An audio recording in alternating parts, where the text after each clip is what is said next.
Hola a todos, vamos a resolver el ejercicio 21 de la guía 6. Empecemos leyendo el enunciado. Dice: un cuerpo de masa de 10 kilogramos desciende desde el punto A, partiendo del reposo, por un plano inclinado de 7 metros de altura y 14 metros de longitud. En los primeros 10 metros, tramo AB, el rozamiento es despreciable, en tanto que en los últimos 4 metros, tramo BC, actúa una fuerza de rozamiento que hace que el cuerpo se mueva con velocidad constante. A partir de consideraciones energéticas, hallar: A, el coeficiente de rozamiento dinámico en el tramo BC; B, la velocidad con la que el cuerpo llega a la base punto C; y C, cómo se modifican los resultados anteriores si la masa del objeto fuese la mitad. Como vemos en la diapositiva, se subrayaron las partes del texto que son claves para entender este problema. Nos dice que parte del reposo, con lo cual su velocidad inicial va a ser 0. También aclara que los últimos 4 metros del plano inclinado, una fuerza de rozamiento va a actuar, de forma tal que la velocidad va a ser constante en este tramo. Bien, arranquemos entonces planteando los diagramas de cuerpo libre. Tenemos el diagrama del cuerpo libre para el primer tramo AB, donde vemos que las fuerzas que actúan son la normal, perpendicular al plano, el peso, que siempre va hacia el centro de la Tierra y que lo podemos descomponer en una componente Y y una X. Por otro lado, para el tramo BC, vemos que además de estas dos fuerzas que ya nombramos, el peso y la normal, vamos a tener una fuerza de rozamiento dinámica, porque ya se encuentra en movimiento, que se va a oponer al movimiento del plano inclinado, es decir, va a ir en el sentido negativo del eje X. Las ecuaciones de Newton entonces para estos dos diagramas de cuerpo libre van a ser: para el primer tramo AB, donde no tenemos fuerza de rozamiento, la sumatoria de todas las fuerzas en el eje X va a ser únicamente la componente X del peso. Y esto va a ser igual a la masa por la aceleración. En el eje Y planteamos siempre equilibrio de fuerzas, entonces nos queda la normal menos la componente Y del peso igualada a 0. Para el tramo BC, en el eje Y vamos a tener el mismo resultado, pero la sumatoria de fuerzas en el eje X va a tener, además de la componente X del peso positiva, va a aparecer restando la fuerza de rozamiento dinámica. Empecemos repasando los teoremas de energía que conocemos. Por un lado tenemos la variación de energía mecánica, que sabemos que va a ser igual al trabajo de todas las fuerzas no conservativas que actúen sobre nuestro cuerpo de estudio. Por otro lado tenemos la variación de energía cinética, que va a ser igual al trabajo de todas las fuerzas que actúen, ya sean conservativas o no conservativas. Veamos en este problema particular qué tipo de fuerzas aparecen y cuáles hacen o no trabajo. Ya vimos que tenemos tres fuerzas involucradas: el peso, que sabemos que es una fuerza conservativa y que va a realizar trabajo; la normal, que es una fuerza no conservativa y no va a realizar trabajo, ya que su dirección es perpendicular a la del desplazamiento en el plano inclinado; y por último tenemos la fuerza de rozamiento, que es una fuerza no conservativa y va a realizar trabajo. Entonces, ¿cómo nos van a quedar los teoremas de conservación en este problema? Pensemos en los dos tramos, en AB y en BC. La variación de energía mecánica en el tramo AB va a ser igual a 0, es decir, se va a conservar. Esto quiere decir que la energía mecánica en el punto A va a ser igual a la energía mecánica en el punto B. En cambio, para el tramo BC, donde sabemos que existe rozamiento, va a haber una variación de energía mecánica y esta va a ser igual al trabajo de la fuerza de rozamiento, ya que es la única fuerza no conservativa que hace trabajo. La variación de energía cinética en el tramo AB va a ser igual al trabajo de todas sus fuerzas, ya sean conservativas o no conservativas. Como estamos en el tramo AB, solo tenemos el trabajo de la fuerza peso. Ahora bien, para el tramo BC vamos a tener el trabajo de la fuerza peso y el trabajo de la fuerza de rozamiento, que sumados nos van a dar la variación de energía cinética. Bien, el inciso A nos pide calcular el coeficiente de rozamiento dinámico para el tramo BC, que es donde actúa una fuerza de rozamiento. Pensemos qué expresiones y qué ecuaciones contienen el coeficiente de rozamiento dinámico. Por un lado, tenemos la segunda ley de Newton para este tramo BC, donde, como sabemos, la aceleración vale 0, porque en el enunciado nos especifican que la velocidad es constante en ese tramo. con lo cual su aceleración es igual a 0. Si miramos la ecuación, nos damos cuenta que dentro de la fuerza de rozamiento va a aparecer el coeficiente de rozamiento dinámico. Entonces, completando los valores, las expresiones que sean necesarias, de esta ecuación vamos a poder despejar el coeficiente dinámico de rozamiento. Pero esto es la segunda ley de Newton, no es una consideración energética. Y el enunciado nos pedía utilizar consideraciones energéticas, con lo cual vamos a tener que usar uno de los teoremas que vimos al principio. Si pensamos en la variación de la energía mecánica en el tramo VC, sabemos que esta va a ser igual al trabajo de la fuerza de rozamiento. A su vez sabemos que el trabajo de una fuerza es igual al producto escalar entre el vector de la fuerza y el vector de desplazamiento. Como la fuerza involucrada en este caso es la de rozamiento, podemos expresarla como el producto de la normal por el coeficiente de rozamiento dinámico, que es lo que queremos hallar. Por otro lado, nos va a quedar en esta expresión el desplazamiento del tramo VC por el coseno de θ, siendo θ el ángulo entre los dos vectores involucrados.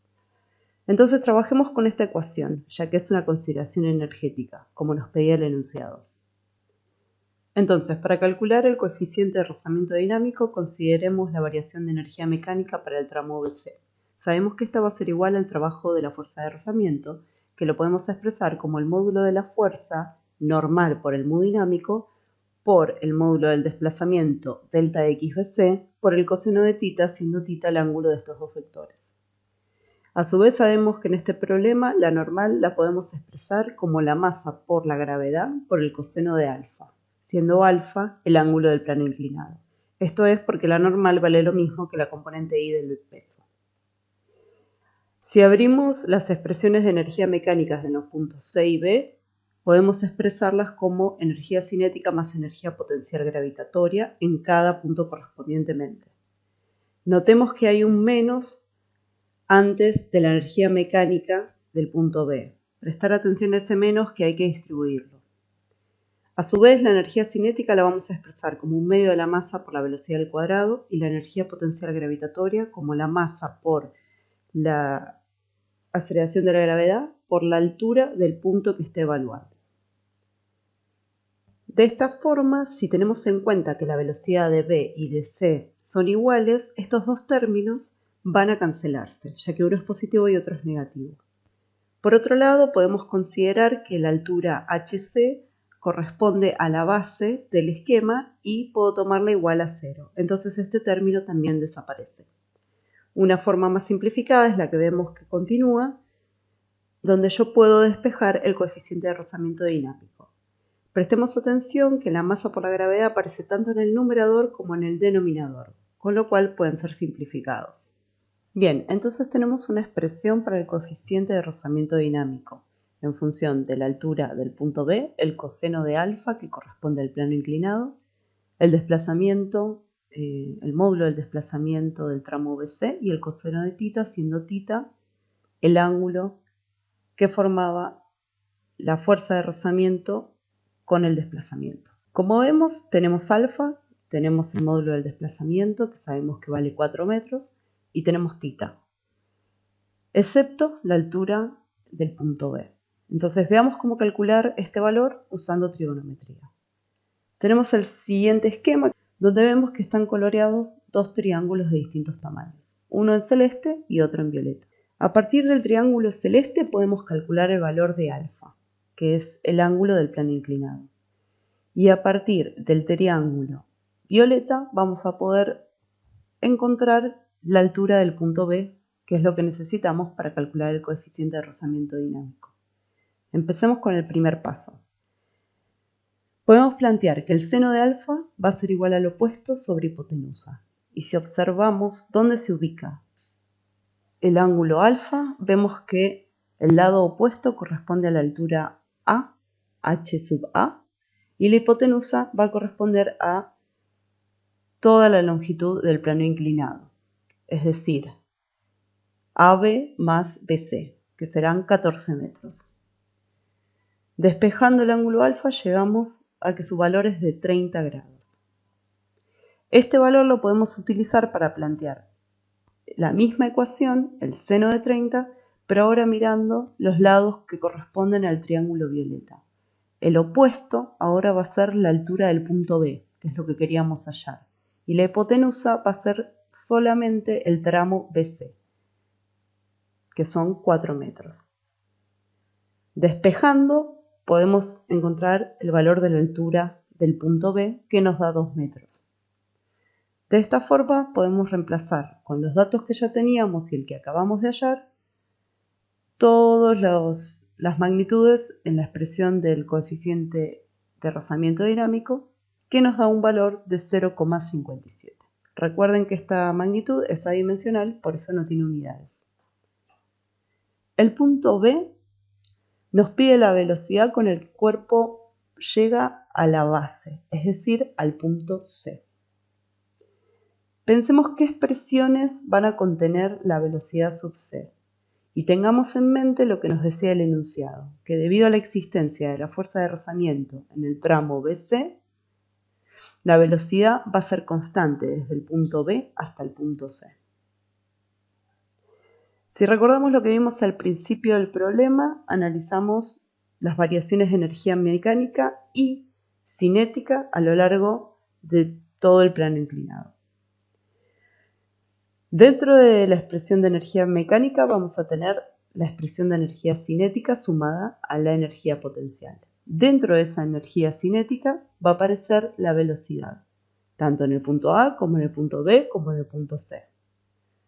Por otro lado tenemos las variaciones de energía cinéticas en el último renglón, que también van a tener el valor de la velocidad o en B, o en C, o en A. Con lo cual concluimos que la velocidad del punto C va a aparecer en todas las expresiones, en las 4 que se muestran en la diapositiva. Nos conviene elegir entonces la más sencilla para operar matemáticamente. Yo elegí la variación de energía mecánica en el tramo AB, que está igualada a 0, es decir, donde la energía mecánica se conserva, donde la diferencia entre la energía mecánica del punto A y del punto B vale 0 porque la energía mecánica es siempre constante. Recordemos que yo voy a poder abrir esta expresión y encontrar la energía cinética en el punto B, que va a contener el término de la velocidad en B.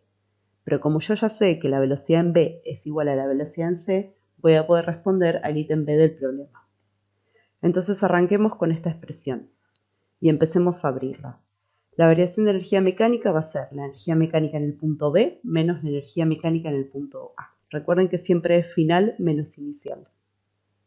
Dentro de la energía mecánica va a aparecer la energía cinética más la energía potencial. Esto para el punto B como para el punto A. La energía cinética entonces, como ya vimos antes, un medio de la masa por la velocidad al cuadrado en el punto que corresponda. Y la energía potencial gravitatoria, la masa por la gravedad, por la altura en la que nos encontremos evaluándola. Si recordamos, el problema nos decía que el objeto de estudio partía del reposo. Eso quiere decir que su velocidad inicial es 0, con lo cual podemos eliminar todo el término de energía cinética en el punto A. De esta forma vamos a poder despejar del primer término donde aparece la velocidad en B.